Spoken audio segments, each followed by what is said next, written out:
Salut les amis, et bien c'est reparti après une bonne journée de repos à Nantes où j'ai pu voir un ostéo essayer de retrouver un peu de la mobilité, j'avais pas mal de trucs bloqués. Donc c'est reparti pour une nouvelle journée de vélo, la fin du voyage se rapproche à grands pas. Donc aujourd'hui je vais à Rennes, j'ai prévu un parcours assez court finalement, à peu près 130 km, mais un parcours qui fera la part belle aux portions de gravel et aux segments boisés, donc je devrais bien m'amuser. Et c'est pas mal d'avoir mis du boisé parce qu'en fait il y a beaucoup de vent aujourd'hui, donc j'espère que ça me permettra d'être un petit peu à l'abri. Je devrais aussi prendre de la pluie, j'espère pas trop. Ça s'annonçait assez sympa parce que c'était une étape presque 100% gravel, ce qui m'était pas encore réellement arrivé sur le tour. Et les portions de gravel ont été vraiment cool, mais voilà, c'est une étape qui dès le départ était compliquée. Après 3 km j'ai pris une chute. Bon, et ben la journée démarre bien. J'ai pas fait 3 km que j'ai déjà pris une chute. Absolument sans gravité, à peu près 3 km/h. On s'est remonté sur un trottoir. Il y avait un bateau un peu haut avec la pluie, c'est pas passé. Je vais y aller tranquille, je sens que j'ai un peu besoin de me réveiller ce matin. Là, ça a commencé à bien donner le ton de la journée et globalement c'est allé crescendo comme ça toute la journée. Parce que après 10 bornes, 15 bornes, j'ai crevé du pneu arrière.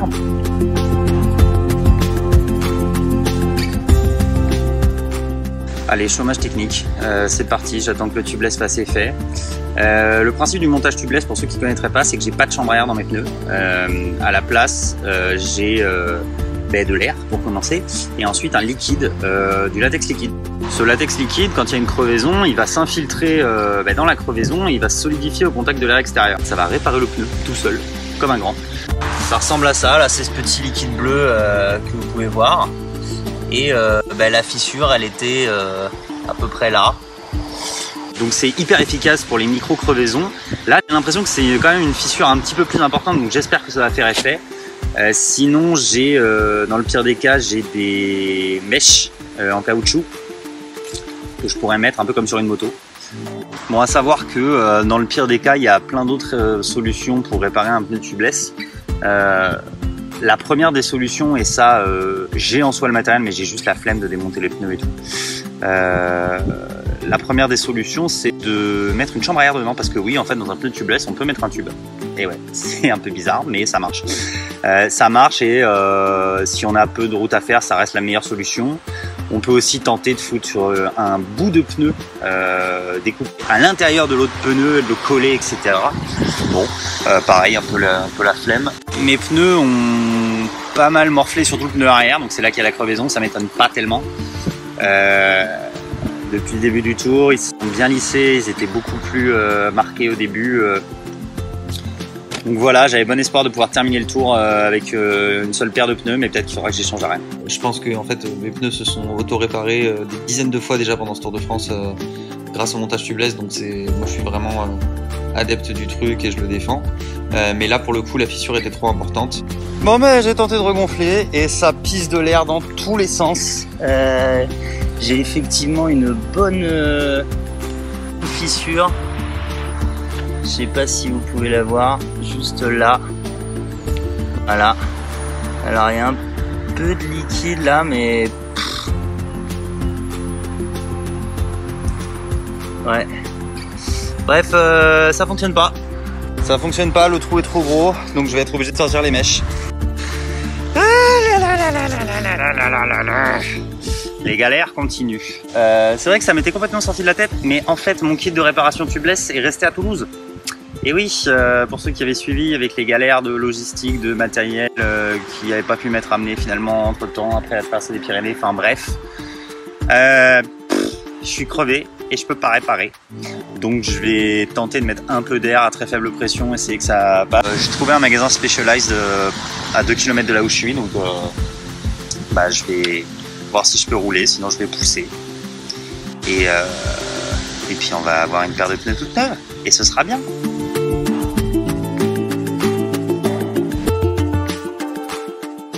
Bon alors, je suis devant un magasin Specialized qui a l'air très très sympa d'ailleurs. Je vois plein de super matos à travers la vitrine. Bon, c'est pas encore ouvert, j'attends que ça ouvre, là ça devrait ouvrir dans quelques minutes. Et bon, bah, j'espère qu'ils vont pouvoir me prendre mon vélo vite fait, m'aider à changer mes pneus rapidement pour pouvoir repartir au plus vite possible parce que finalement, bah, je crois que j'ai bien fait de changer mes lampes parce que là, l'étape s'annonce un petit peu compliquée. Il y a un sacré vent que je prends dans la gueule et qu'a priori, je prends dans la gueule tout du long. Donc voilà, à mon avis, c'est mort pour arriver. Ok les amis, alors j'ai enfin pu repartir avec des nouveaux pneus tout neufs, des Pathfinder Pro de chez Specialized, monté en 38. Je me suis dit qu'un peu plus de volume ce serait pas mal, vu que les routes maintenant sont un poil mouillées, il y a des blocs de châtaigne partout, ça glisse un peu. Bref, j'ai fait un truc un peu plus gros, un peu plus confort, un peu plus cranté, avec quand même une bande de roulement lisse au centre. Donc ça c'est vraiment un très bon compromis que je peux vous conseiller en cette saison. Parce que voilà, on a le rendement d'un pneu lisse quand on roule droit sur de la route, quand on file. Et pour autant, bah, dès qu'on va être un petit peu dans des trucs un peu plus escarpés, on va avoir le bénéfice d'avoir un peu des crampons sur les côtés pour moins glisser, pour pouvoir être plus serein dans les angles, etc., dans les virages. Et là, on va les tester. Prochaine intersection à gauche. Chemin forestier, bien pierreux, bien gravel comme je les aime. Donc voilà, on va se donner du plaisir. Et puis, faut quand même que j'avance parce que j'ai 120 bornes à faire pour atteindre Rennes et qu'il est 15h41, donc va falloir envoyer. J'ai été hyper étonné du rendement de ces pneus parce que suite au changement, en fait, j'ai roulé significativement plus vite sans pour autant mettre plus de force dans les pédales. Donc ça vient vraiment du pneu. Donc voilà, c'est la première fois que je monte ces pneus et pour l'instant, super expérience. Mine de rien, ça m'a mis hyper en retard parce que j'ai crevé au moment où le magasin fermait, j'ai été bloqué, obligé de faire une pause déj anticipée. Bref, j'ai pu repartir vers 15h et quelques pour Rennes. Là, jusqu'ici, ça allait bien. Sauf que 40 bornes plus loin, je me suis à nouveau pris une grosse pelle. C'est la première étape qui attaque vraiment mon mental. Cette sortie commence à me taper sur les nerfs, très honnêtement. Là, cette étape, bon, voilà, il n'y a rien qui va. Il n'y a rien qui va. Donc rien de grave, je me suis planté sur un chemin forestier qui ressemble à celui-ci. Donc, alors il y a du bitume hein, sous les espèces de couches de machin, mais bon, ça amortit pas mal. Le vélo a rien, moi, je me suis fait une petite égratignure, mais c'est rien au niveau du coude. J'ai un peu déchiré mon cuissard, mais bon, ça va, c'est pas gênant.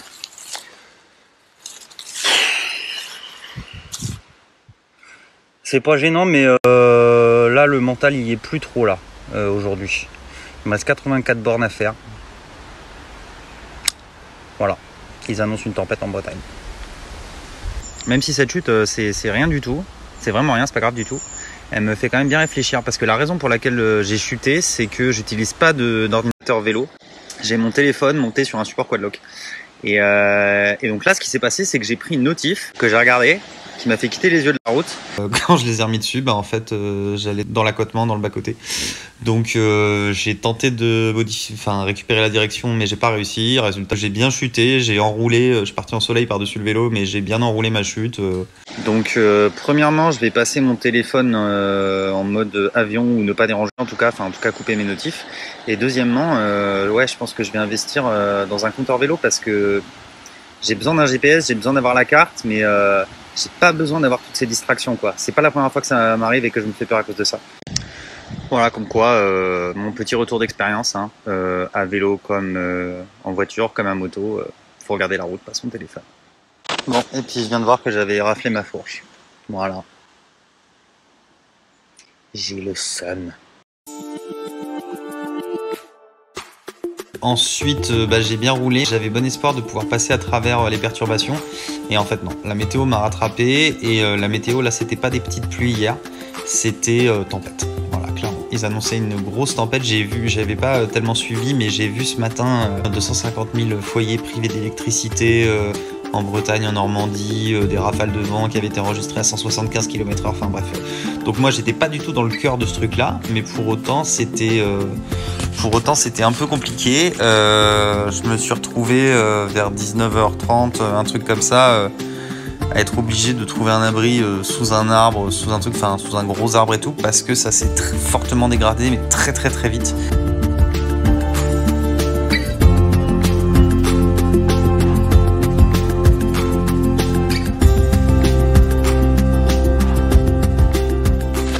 Salut les copains. Bon, alors jusqu'ici ça allait, mais là en à peu près 20 secondes ça s'est dégradé quelque chose de bien quoi.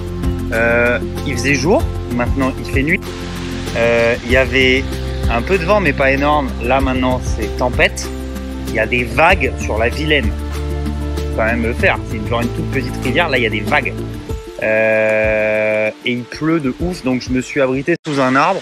Je vais sortir la Gore-Tex. Il me reste rien, il me reste 35 km. Genre 1 heure de vélo si j'arrive à bien rouler, mais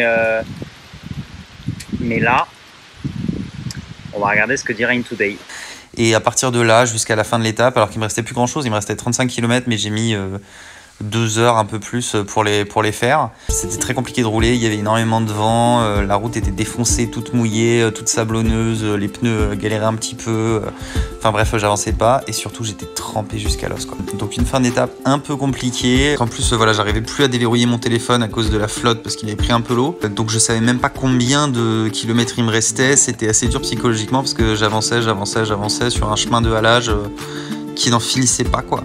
Je pensais que j'allais arriver vers Rennes et retrouver un peu la civilisation, des éclairages publics, des maisons, des trucs comme ça et que ça allait me dire que la fin de l'étape était proche. Et en fait non, le chemin de halage il continuait jusqu'à mais vraiment 1,5 km de mon point d'arrivée. Donc en fait même si dans la réalité j'avançais, j'avais pas du tout le sentiment d'avancer, c'était assez dur psychologiquement.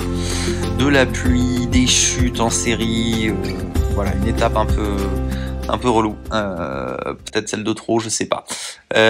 Toujours est-il que j'ai quand même fini par arriver, à la fin je m'en sors toujours. J'ai quand même fini par arriver, être bien accueilli pour prendre une douche chaude, mettre des fringues propres. Je pense que le vélo a un peu morflé, donc je vais aller vérifier tout ça en détail. J'avais notamment un bruit qui m'inquiétait beaucoup au niveau de la boîte de pédalier hier soir, donc je pense qu'il y a pris du sable à l'intérieur ou quelque chose comme ça. Donc je vais peut-être être obligé de tout démonter, tout remonter, tout graisser, enfin voilà, pour tout nettoyer. Être sûr que le vélo est en bon état pour finir le tour. Donc il est 11h02, comme vous pouvez le voir, je suis allongé dans un canapé.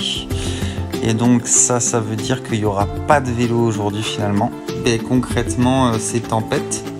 Et vu ce que j'ai mangé hier soir, il est hors de question que je refasse la même chose. Par ailleurs, le Airbnb dans lequel je devais dormir au Mont-Saint-Michel n'a plus ni eau ni électricité. Donc bon, je vais pas y aller, hein. C'est pas le but du voyage. Donc aujourd'hui, repos, c'est pas plus mal parce que comme j'ai pris des chutes et tout, je suis un peu blessé, mais ça va. Et puis du coup, demain la météo devrait s'être améliorée normalement. Je devrais rouler au sec et au soleil, avec un petit peu de vent, mais beaucoup moins qu'aujourd'hui. Et donc du coup, demain, il y aura une étape plus longue que prévu, de 200 km, pour rallier directement Caen depuis Rennes. Je passerai quand même par le Mont-Saint-Michel, parce que la météo devrait être un peu mieux, et que voilà, ce serait quand même dommage en fait d'avoir fait tout ce chemin pour pas voir un des trucs qui étaient prévus sur le parcours. Bon, malheureusement, du coup, je pourrais pas passer par Saint-Malo, c'est dommage, j'avais prévu une étape assez sympa, remonter par la Bretagne, m'arrêter, manger à Saint-Malo, passer avant par Dinard, Dinan, tout ça, l'estuaire, enfin bon bref, un parcours qui s'annonçait assez cool. Je pense que voilà, ça me donnera une occasion de revenir rouler en Bretagne, peut-être pour un parcours dédié. J'ai repéré des courses de gravel en Bretagne, je pense que ça pourrait être un truc sympa à faire l'année prochaine. Mais bon, là pour cette saison, je pense que c'est un peu mort. Voilà pour le résumé de l'étape d'hier. Voilà pour les news de la journée. Et puis écoutez les amis, je vous souhaite à tous une bonne journée. Et puis je vous dis à demain pour plus de vélo. Salut!